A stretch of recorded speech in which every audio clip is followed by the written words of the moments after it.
we talk about footwork here, okay, we talk about clean feet equals clean eyes equals clean play. Okay, we want to be fast with our thoughts, but slow on our feet. Sometimes it's slow in our minds, fast on our feet.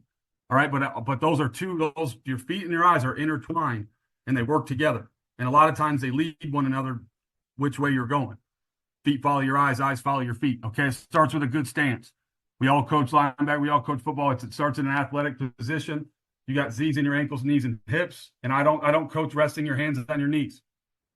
Just because I think you got to pick up and it just takes an extra step to get moving, once the ball snaps. Okay. The white right there, most of linebacker, when it talks about transitioning in and out of slash to a crossover run, when you hear me say the word slash, I'm referring to what you would think of in your mind as a shuffle.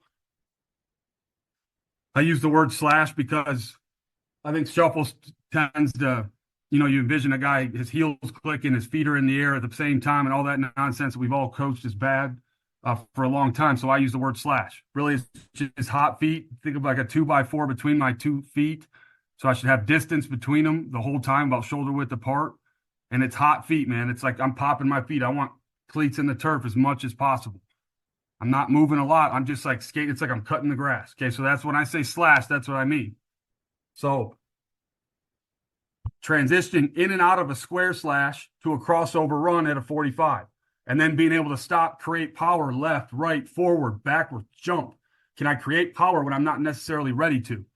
Okay, and that you have to have the weight on the balls of your feet, no false steps. We talked about slash versus the shuffle. We'll get into some tight turn stuff here in a little bit. Okay, so here's the first thing we're going to do. We put the agile bags behind them, behind these guys here, so we know if they false step or not. Okay, so they put that bag on their heels, and it's the job of the linebacker behind them to say, "Hey, false step," because that guy's going to be running through the drill, so he might not know. So the guy behind him, if he does it, he's going to say false step. Okay, so this is our day one. This is what we're going to do. This is being like this. It's one of the first drills we're going to do. Sorry, this is skipping on me here.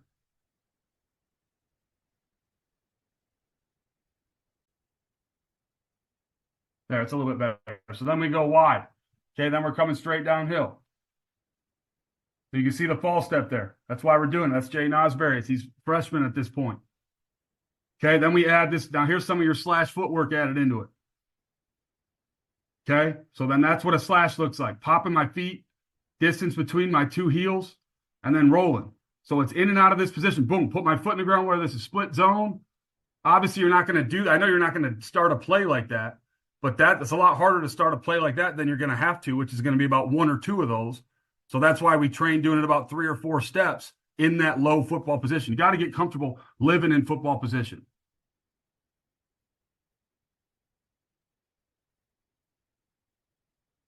Great because we can do a lot of different things, right? You can go a lot of different ways. You get a lot of different reps at this, and it goes fast. So then we add a couple different slashes, slash left, slash right, but we're emphasizing that dominant football position. We're training those muscle memory. It's the stuff that nobody wants to do.